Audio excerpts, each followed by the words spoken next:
Hi, Rami. What's the plan? Okay, hear me out. Beautiful Mexican supercar, beautiful Mexican roads, promoting the Horizon Festival! Do we need promoting? The festival seems to be doing okay. All right. I'll find someone else. That's not what I said. Of course I'll help you. I knew I could rely on you. Let's go!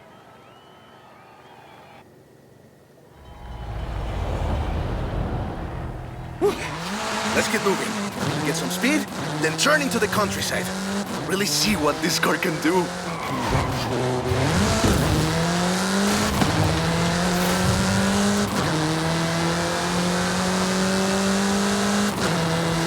Yeah, great speed! But let's see how you handle some corners. Em 400 metros, curva à direita. You want to tell me about the car, don't you? I thought you'd never ask! So, VUL is an abbreviation. It stands for Vehicles of Ultra Lightweight and High Performance. It was started by two brothers, Guillermo and Iker Echeverria.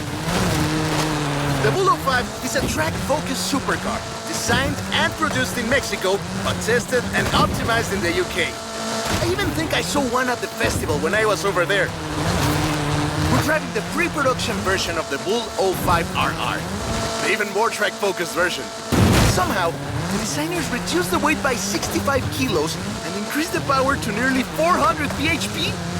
Then they lowered the engine by 50 millimeters to drop the center of gravity and improve cornering. Impressive. They're pretty serious about the ultra-light part. The 05RR even has an option for titanium bolts. Less sightseeing, more going fast. Perfect. There's a couple of other things you can help out with, if it's not too much trouble. You're never going to let me live that down, are you? Call me.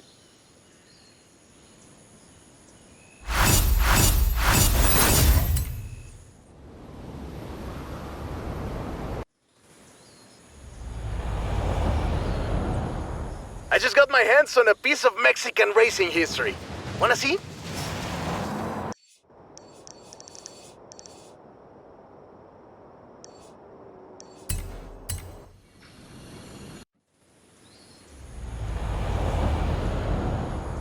Of course.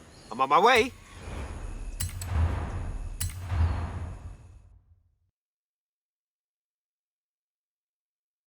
Let me guess. Today's episode of Mexican Automotive History with Ramiro is about the Baja 1000. You are very perceptive, my friend. This dune buggy was the first car to race here. Let's take it for a spin.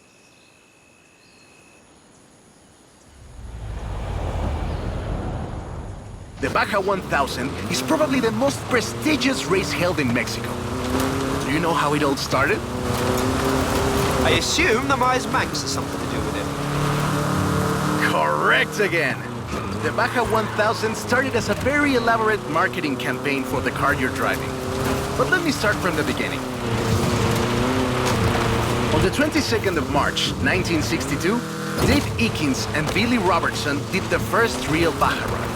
They went from Tijuana to La Paz in 39 hours, 56 minutes on new Honda CL72 Scrambler motorcycles. So they probably were a bit sore afterwards. They got a lot of media coverage though. A year later, Myers started to work on a prototype buggy he called Old Red in his garage in Newport Beach. It was based on the VW Beetle, and it paved the way for what we know as buggies. Cars that are built for off-roading using the Beetle as a donor chassis. But I guess they wanted even more publicity because in April 1967, Myers decided to make an attempt at breaking Eakins' record. And it worked! Myers did it in 34 hours and 45 minutes, beating Eakins for more than 5 hours. The rivalry was known as Buggy Beats Bike in Baja. Sounds like something you did back in the UK, doesn't it?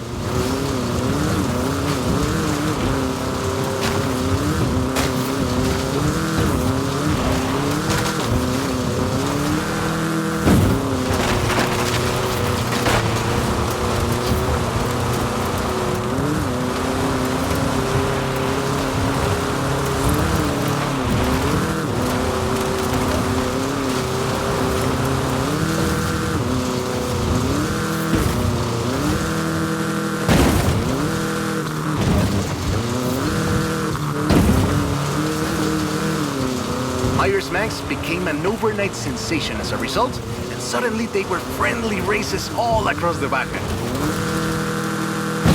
It wasn't long before they realized they needed something more organized. And that was Mexican 1000. Guess who won the inaugural event? Pass, Max. You're on fire today! Yes, in 27 hours and 38 minutes. The official race was 100 miles shorter than the original route, but it's still impressive.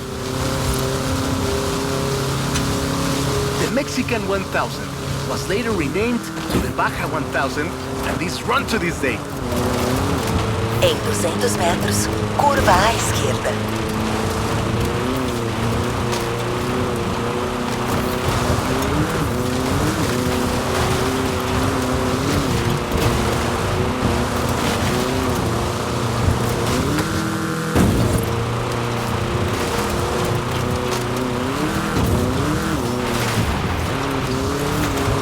Em 100 metros, curva à esquerda.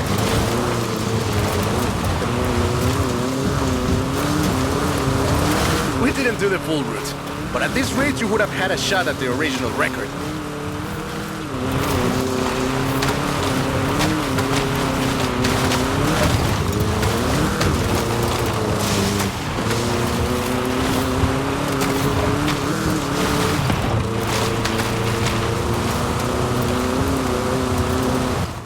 I love that story. My abuela used to tell it to me at least once a year.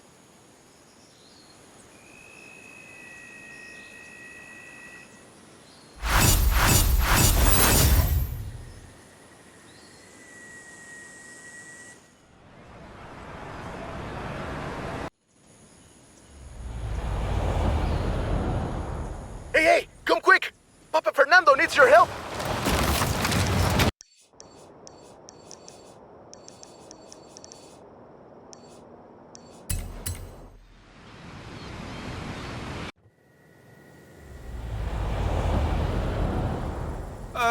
Okay.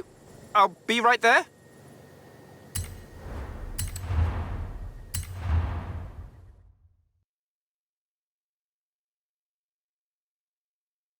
Oh, right. I get it now. To be honest though, it was me who needed your help, not Papa Fernando.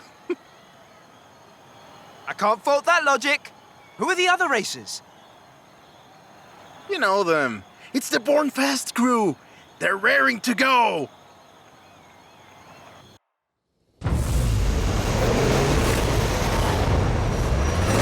Hey, he's eager. But this isn't really a street race. There's no checkpoints, just the finish line. So keep to the route and get there first.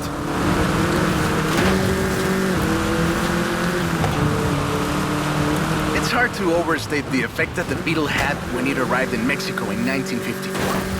Before that, all we had were these huge American cars. So this new European-style car with its shape and light chassis and those adorable headlights and an engine that anyone with a tractor could fix was, well, a complete game changer.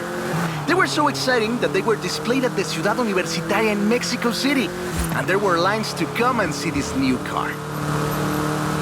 Nice overtake! Production of the Beetle started in Mexico soon after 7 of them finished the Carrera Panamericana. Before that, people were a bit worried about reliability, you see. We Mexicans love a good-looking car. But a car that can do work is better. The Panamericana convinced us. And in '61, Automex had assembled 250 of them. By '62, the first plant had opened in Jalostoc, making 10 of them a day. We love that car. So another plant opened in Puebla in 1967. And in '71, El Ocho became the official taxi of Mexico City, which is why you see so many of them today. It's funny. The first Bochos were imports, or CKDs. But in 1971, we were exporting them to Costa Rica, and back to West Germany, Austria, Belgium, everywhere in Europe. It was a sad day in 2003 when the last Volkswagen sedan Última Edición rolled off the production line and went home to the Volkswagen Museum in Wolfsburg.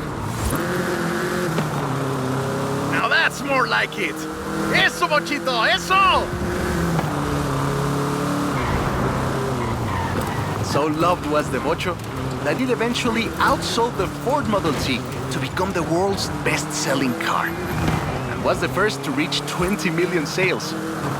Sure, other cars have staked their claim on that title in recent years, but none are so timeless and unchanged as the Bocho.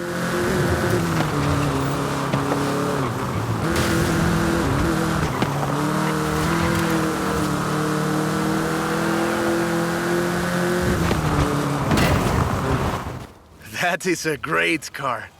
Probably the most iconic car in all of Mexico. Ay, es increíble que un auto tan pequeño deje un vacío tan grande. Adiós, sedan. Thanks. I'll call you when I've got that next one ready.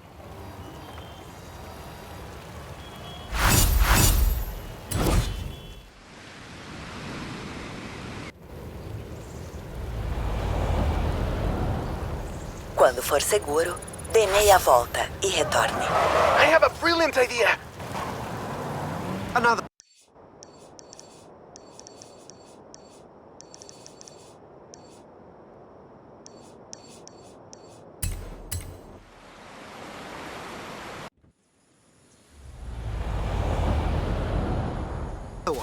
What happened to the previous idea?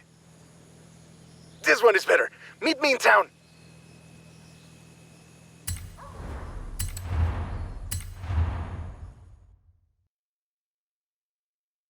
I have two cars here.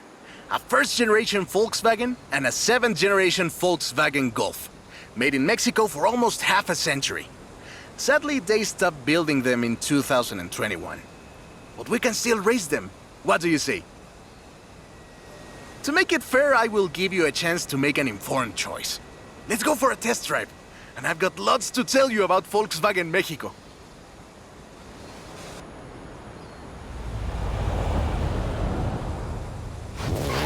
Volkswagen Mexico headquarters are in Puebla City. It started production in 1967 with the famous Beetle.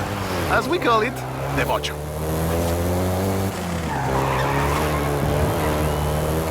VW made multiple attempts at replacing the famous Beetle with newer models, but all of them failed way short of achieving the production figures until the Volkswagen Golf came into play.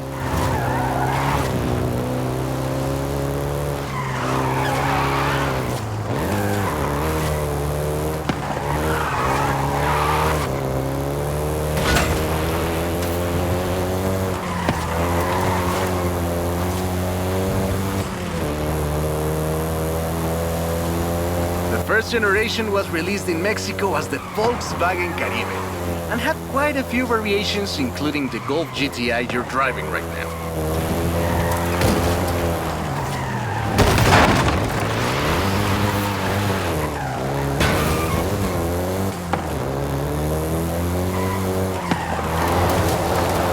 VW engineers, inspired by the Beetle GSR, designed and prototyped the Golf in secret as a Skunk Works project. Little did they know that the Golf GTI would become the hot hatch.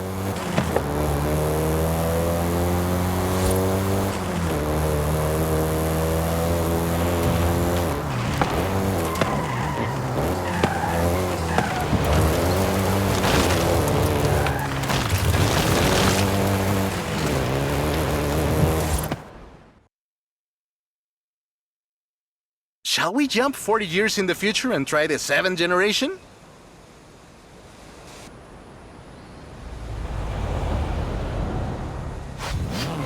The 7th generation of the Golf first appeared in 2012. This version is the Volkswagen Golf R, R meaning race.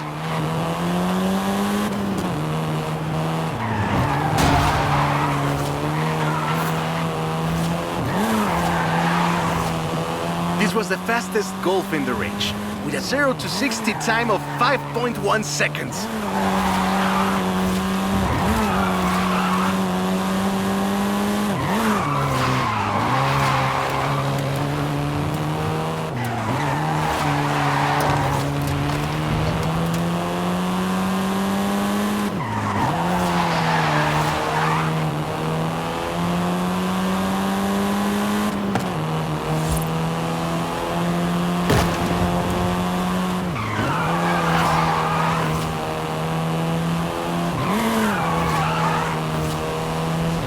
Volkswagen Mexico produced all 7 generations of the Golf, totaling more than 2 million units over 44 years.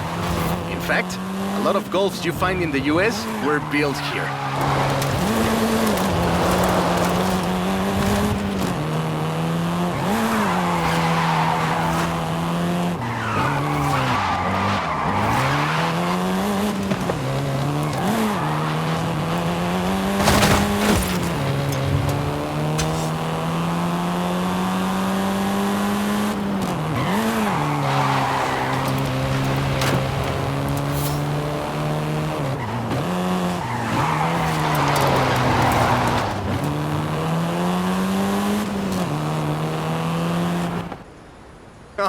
All right.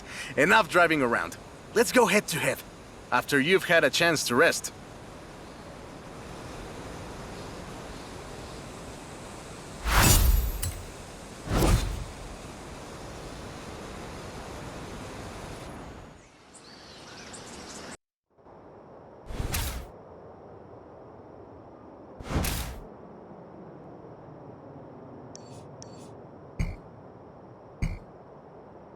I'm a fair man. I'll let you choose. Which Golf do you want to drive for our little race? I'll take the Golf GTI.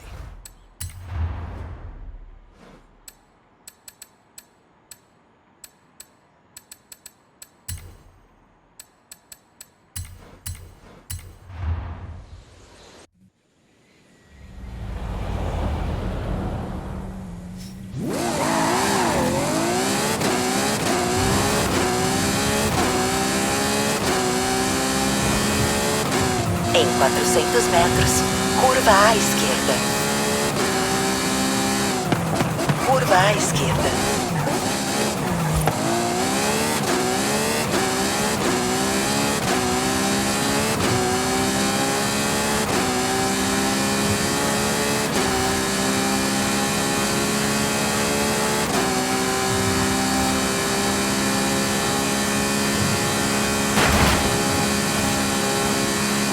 Na rotatória, pegue a segunda saída.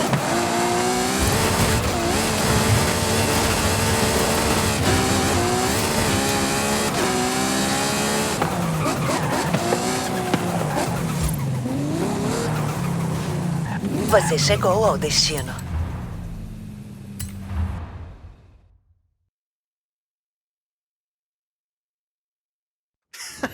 I hope you know some shortcuts.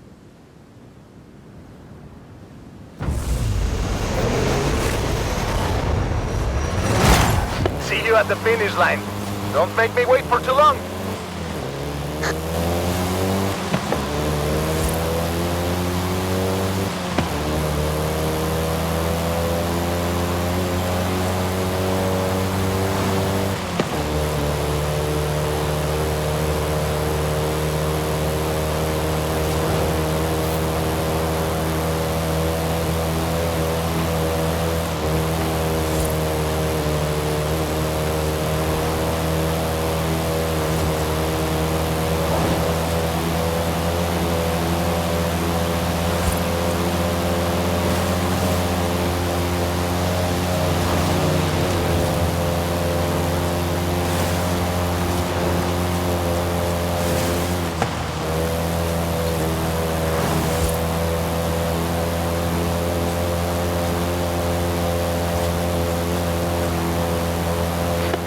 I see what you're doing, but you still can't win.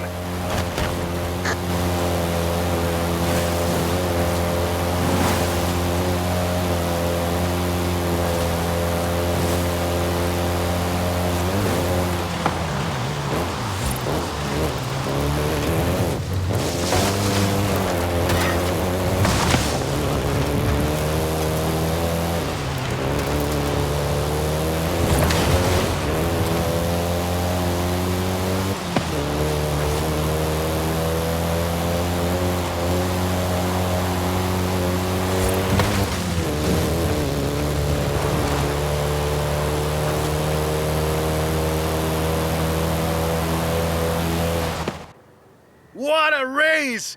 I am actually surprised the first generation still holds up. I'm sure you didn't cheat.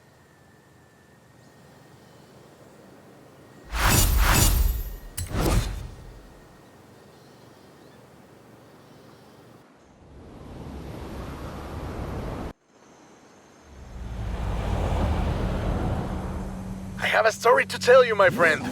About the old wolf in the swamp.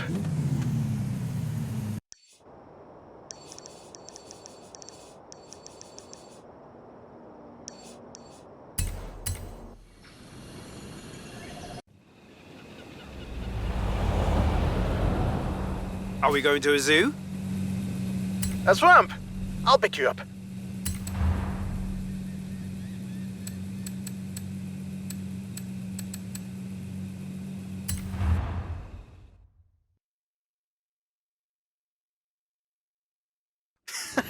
I hope you know some shortcuts.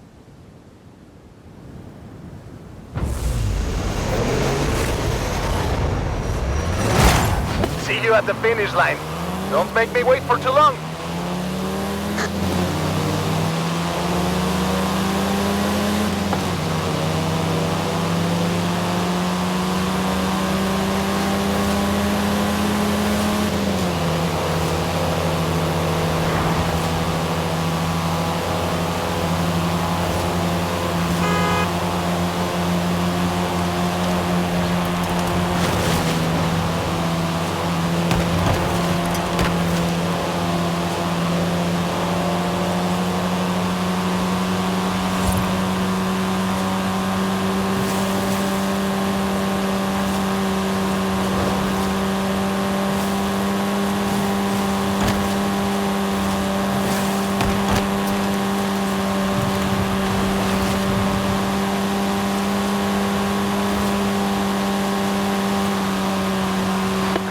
I see what you're doing, but you still can't win.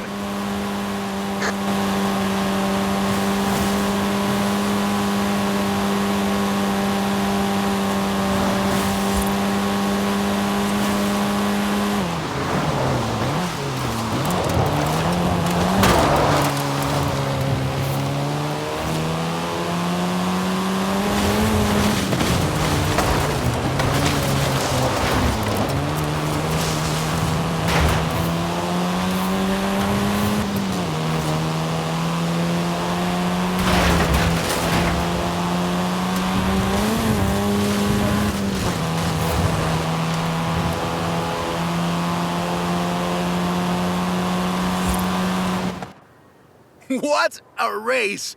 The difference 40 years makes!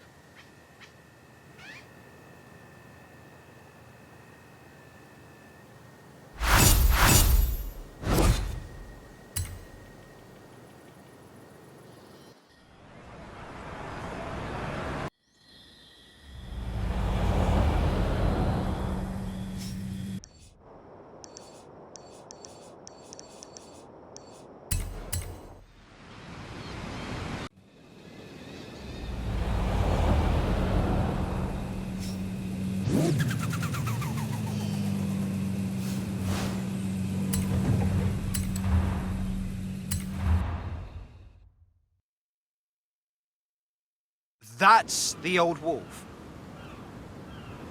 No, that's an old truck. The wolf is waiting for us at the swamp.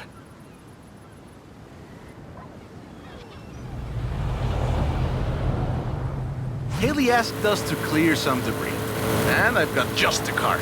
But we need to get there first. Of course! Who do you think I am? The driver who destroyed a record-breaking amount of fences.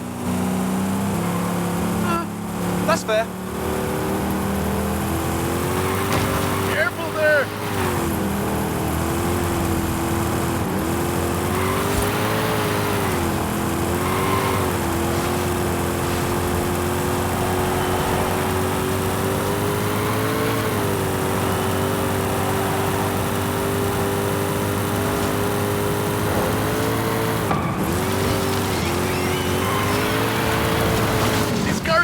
For this kind of driving! Em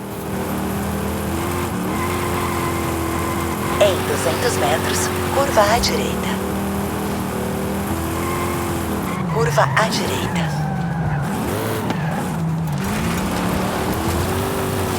You get to explain to Haley why she's paying to repair my granddad's car. Em 200 metros, curva à direita. Curva à direita. See? Got it here in one piece. and gave me a few heart attacks.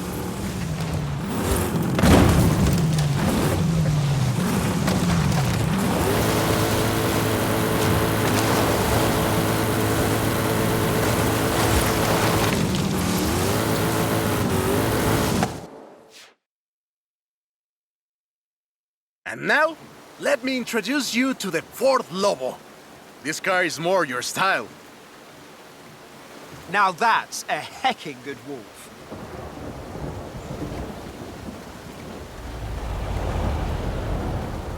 We call it Lobo here. Marketing in this country is outstanding. Let's get to work. See all that Russian stuff? Clear it out. What? No! It's not just an excuse to throw the Lobo around. It is just an excuse to throw the Lobo around. In the 90s, Ford decided that they needed to rebrand the F-150 for the Mexican market. And the name Lobo just has a real ring to it. They started using the badge in 1997, and the rest is history. The Ford Lobo quickly became one of the most popular vehicles in the country. Lobo is still used for the modern Rangers like the one based on the F-150 Raptor you're driving. But we don't just call it Lobo. No. We call it Lobo Raptor. So it's the same car? Now, there are loads of differences, like a dog and a wolf. Lobo only comes in XLT and with higher trim levels. The base version is still sold in Mexico as the F-150, but the Lobo is the elite F-150.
Great.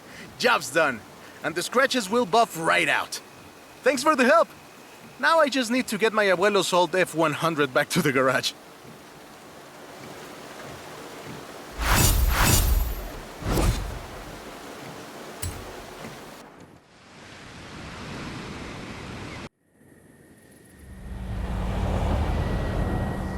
I've got 1,400 horses and I need you to help with them.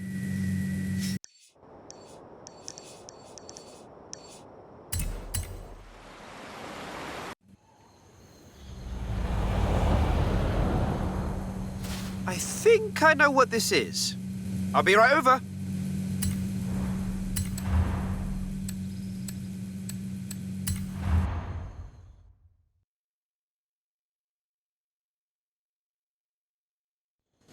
I know you've got one of these. Somehow. so you know a little bit about what you're in for. Let's go!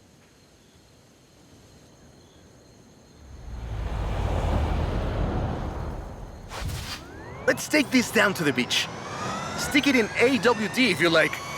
There's some nice curves up ahead.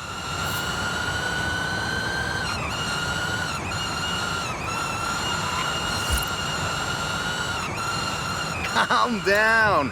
I know you like to go fast, but I had a big breakfast.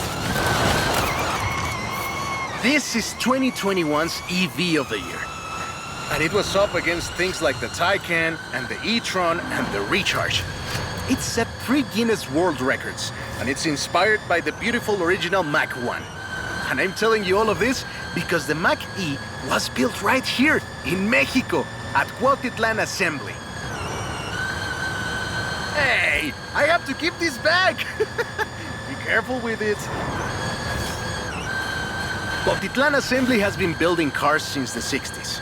And more than 2.2 million cars later, we're sitting in an actual space machine made here in Mexico. Quite a journey from Cougars and Thunderbirds and F-150s to this. Hey, this isn't your Mach E. Be careful with it. I have to give it back. This isn't just a prototype.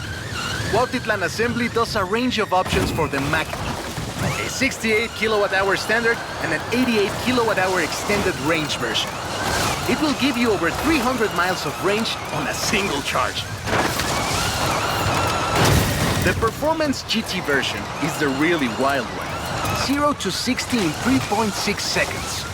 This one is quite a bit faster. Honestly, when I first tried it, I had to go and sit in a quiet room for a bit. When I've flown airplanes in a storm, it's wild tech. You can switch from all-wheel drive to rear-wheel drive at the touch of a button. And when you get into tuning, you can basically tweak every one of the 7 engines individually. It can make 1,400 horsepower and a ton of downforce at 160 miles per hour thanks to the Aero 2. So what you're saying is, not bad for something that weighs more than that F-150 of yours. Yes.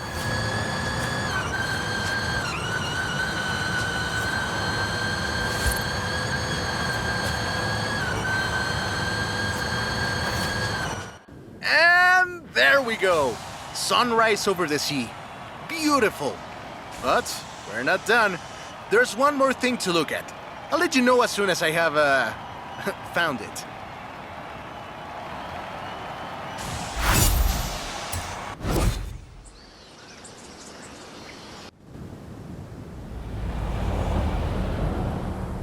Okay, this one will be epic. I found a Porsche Carrera. You know what that means?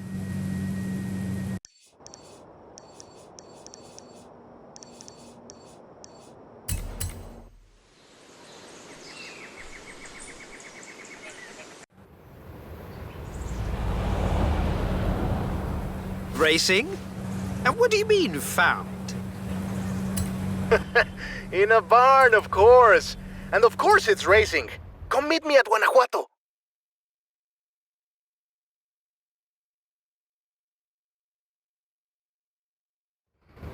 This beauty got her name from the Carrera Panamericana. The races don't run anymore, but who can blame us if we take it out one more time? Right? Let's see what this car can do.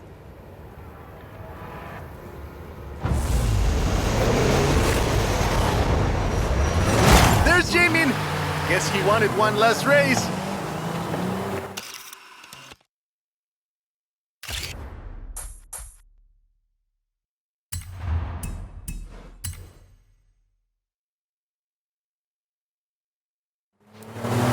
Let's do this!